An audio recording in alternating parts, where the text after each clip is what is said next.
오늘 아침까지만 해도 주식시장 참 좋았거든요. 다들 뭐 환호에 또 지르고 뉴스들도 나왔었습니다. 딱 이런 장면이었죠. 야, 코스피가 8천이 넘었다. 연초 대비 지수가 연초에 4천이 연말에 4천이 안 됐습니다. 3,900 얼마였었어요. 그런데 지금 딱 반년 만에 코스피가 8천. 와, 더블에 더블이 올랐죠. 이게 말이 되나라는 뭐 일이 벌어지면서 정말 이렇게 환호를 했는데 찍자마자 바로 3% 하락을 합니다. 그 이유를 좀 찾아보려고 합니다.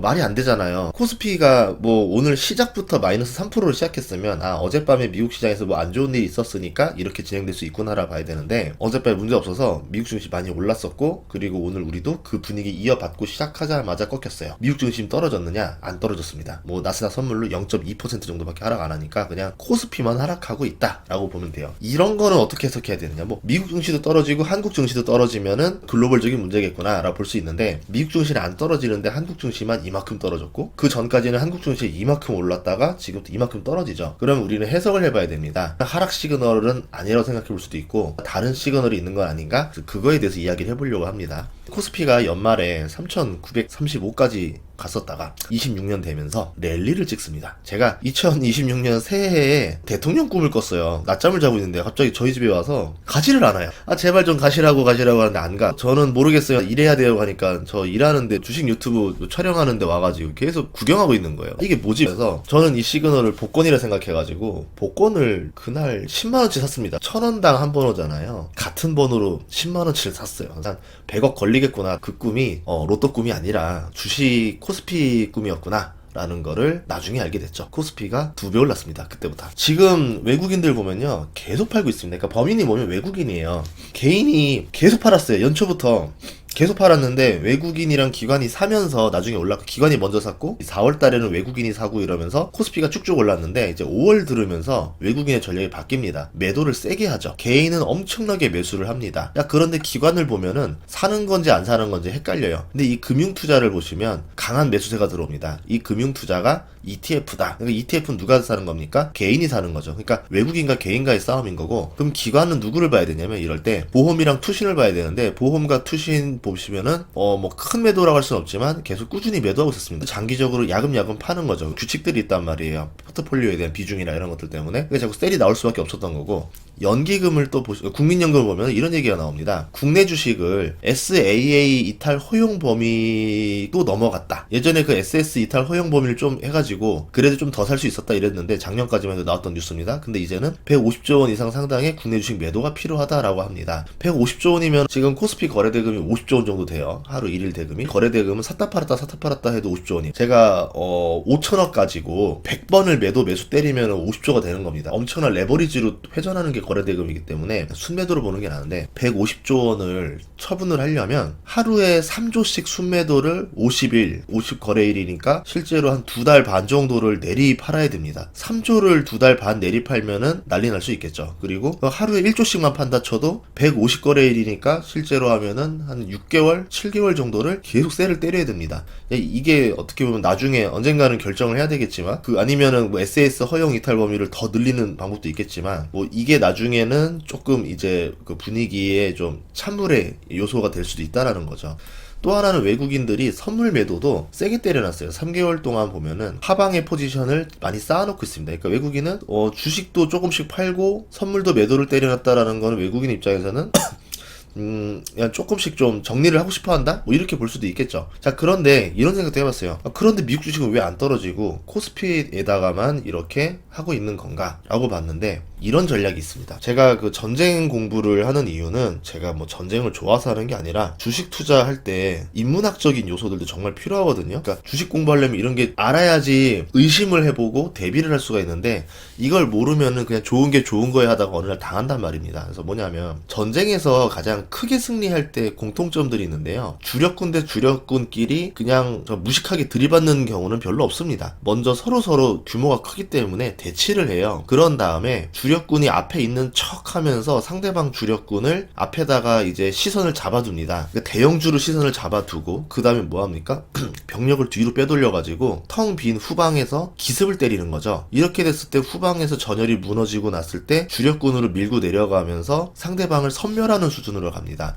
이렇게 되면은 싸우는 수준이 아니라 학살에 가까운 수준으로 벌어지면서 수많은 피해자가 나오죠. 사상자가 나오죠. 그러면 나는 피해가 없고 상대방은 피해를 주는 뭐 이런 전략들을 쓰게 되는 게 일반적으로 후방에 이제 빼돌리기 전략인데, 제가 왜 이 얘기를 하냐면 삼성전자 쪽 메모리 반도체 쪽 시장이 좋았잖아요. 근데 외국인은 사는 게 아니라 26년부터 계속 셀을 때립니다. 계속 팔아요. 계속 10만원대부터 30만원대까지 비중을 야금야금 줄여서 이제 50%도 안 됩니다. 그만큼 이제 개인들이 삼성전자를 워낙 좋아했기 때문에 그 물량을 던져주는 주체가 외국인이었다 볼 수 있겠고, 하이닉스도 비슷합니다. 아주 많이 뺏긴 건 아닌데 54%였었던 물량이 이제는 52% 정도까지 떨어졌습니다. 그러니까 뭐 다 팔았어요 이런 개념이 아니에요. 여기서 팔고 있는데 그게 뭐냐면 포트폴리오라 봅시다. 그러니까 삼성전자에 문제 있어서 하이닉스에서 문제 있어서 파는 게 아니라 주가가 많이 오르니까 본인들은 원래 뭐 코스피 200이라는 포트폴리오라던가 이런 걸 가지고 있을 거 아닙니까? 그럼 여기에서 좀 팔아야 되는 거죠. 튀어 올랐으니까 팔아야 되고, 시가총액 포트폴리오 비중을 삼성전자 하이닉스를 5%만 가지려고 했었는데 많이 오르니까 컷 하면서 계속 커팅이 나온다는 거예요. 그러면 이 생각을 해봐야죠. 팔았으니까 뭘 사야 되는 거 아닌가? ETF라는 자금은 들어왔으면 무조건 매수를 해야 돼요. 상대방 그 투자자 개인들이 셀을 하지 않는 이상은 ETF로 들어온 돈으로 무조건 사야 되는데 왜 들어온 돈에서 삼성전자 하이닉스를 파느냐? 뭔가 다른 거를 살려는 거 아닌가? 라고 보는 거죠. 그래서 병력을 뒤로 빼돌리는 거다 라고 봤던 거고, 현대차로 사는 거 아니냐? 피지컬 AI 아니냐라고 하는데 아닙니다. 현대차도 팔고 있습니다. 그러니까 현대차는 진짜 많이 팔았죠. 지분 한 10% 가까이 팔았습니다. 자, 그러니까 이쪽도 팔았어요. 그러니까 시총이 큰 대장주들을 계속 팔고 있습니다. 그러면 시총이 큰 대장주를 팔고 외국인은 그럼 뭘 살 것인가? 시총이 아주 작은 걸 살기 위해서 가느냐? 그것도 아니겠죠. 돈이 되는 뭔가를 갈 건 아닙니까? 그래서 한번 생각을 해봤죠.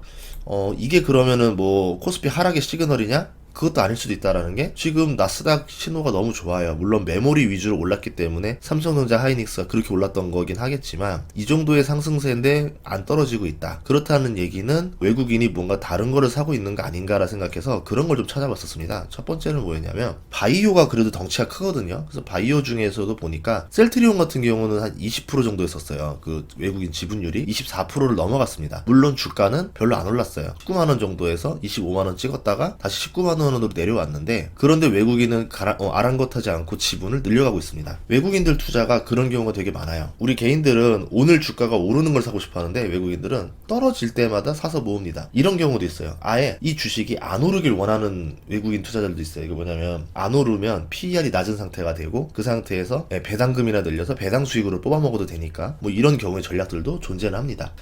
DB 손해보험 같은 경우는 40% 초반대 지분율이었는데 지금 47%까지 올라왔습니다. 그렇다고 해서 주가가 올랐느냐? 오히려 주가가 오를 때 11만원에서 20만원으로 2배 올라갈 때 지분을 팔았고요. 그러다가 서서히 주가가 좀 떨어지면서 15만원 선 정도대로 오니까 그때 갑자기 또 지분을 또 늘려나갑니다. 4월 중순에 훅 사더니 지금은 또 계속 지분을 늘려나가면서 사고 있죠. 그러니까 주가가 올라가면서 떨어지는 게 아니에요. 주가가 이제 올라가면은 매도를 하면서 포트폴리오 비중을 맞추고, 그럼 거기서 나온 현금을 가지고 자기들이 또 어딘가에서 매수하러 들어가는 곳들이 있는데 주가가 떨어지는데도 사서 받아갑니다. 그래서 개인적으로 생각은 한 달 전까지는 우주가 되게 좋았다라 봤었던 게 그런 이유였었던 거고, 두 번째는 바이오가 워낙 덩치가 큰데 안 오르고 쌌어요. 그럼 바이오 쪽으로도 외국인들이 만약 이런 식으로 모습으로 간다면은 이쪽에서도 재밌는 주식들이 나올 수 있겠다. 물론 이제 뭐 바이오 다 좋습니다라고 말할 수 있는 사람은 아니에요. 저는 그렇게까지 막 바이오에 대해서 막 이렇게 뭐라 해야 될까?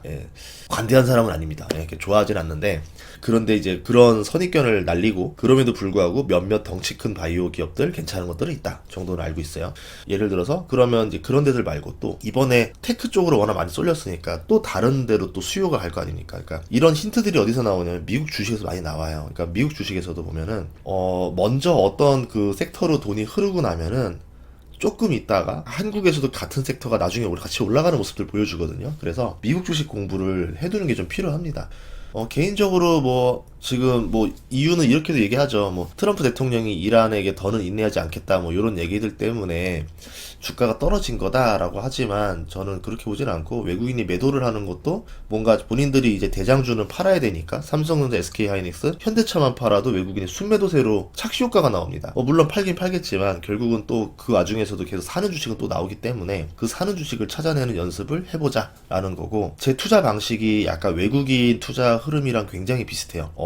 남들이 환호할 때는 조금씩 팔고 남들이 안 좋게 보는 거는 계속 사서 모아가는 지분인데, 제가 좋아하는 기업들이랑 외국인들이 야금야금 사서 모으는 기업들이 일치할 때가 굉장히 많아요. 그래서 약간 외국인 투자자 관점으로 투자한다 보시면 좋을 것 같고요. 지금 그 애덤 스미스 클래스에서 그 강의를 하고 있는데, 월별 강의입니다. 계속 라이브 강의 위주로 가거든요. 기초 강의들도 있고 섹터 강의들도 있지만, 이번 달에는 어떤 업종 보셔야 된다, 이달 업종에는 이런 쪽의 포트폴리오 비중이 좋을 것 같다, 뭐 이런 식으로 이렇게 좀 이야기를 하고 있습니다. 왜냐면 워낙 지금 사람들이 이거를 말을 안 해주면 막 이상한 데로 투자가 간단 말이죠. 아니면 제일 비싼 거 산다던가 이렇게 가기 때문에 외국인 관점에서 좀 더 길게 보는 관점에서 들어가는 투자들을 얘기하고 있으니까 여러분들도 좀 같이 참여해 주시면 좋을 것 같고요. 또 최근에 나온 뉴스인데, 오늘 아침에 나왔죠. 클래리티 법이 이제 상원 은행위를 통과했어요. 그래서 이것 좀 잘 보면 좋겠어요. 이게 굉장히 의미가 있는 뉴스입니다. 근데 사람들이 아직은 지금 코스피에 뭐 메모리 이러니까 이런 뉴스들이 안 보이는데, 모두가 메모리 외칠 때 후방이 텅텅 빈 데들이 있단 말이죠. 그런 데들을 헐값에 가져갈 수 있는데, 우리가 너무 남이 사서 번 돈 주식에 너무 우리가 시선을 따라가면 안 되지 않을까라는 생각에서 제 생각을 말씀드렸습니다. 다음 시간에도 좋은 정보로 찾아뵐 테니까요. 구독과 좋아요 부탁드리겠습니다. 고맙습니다.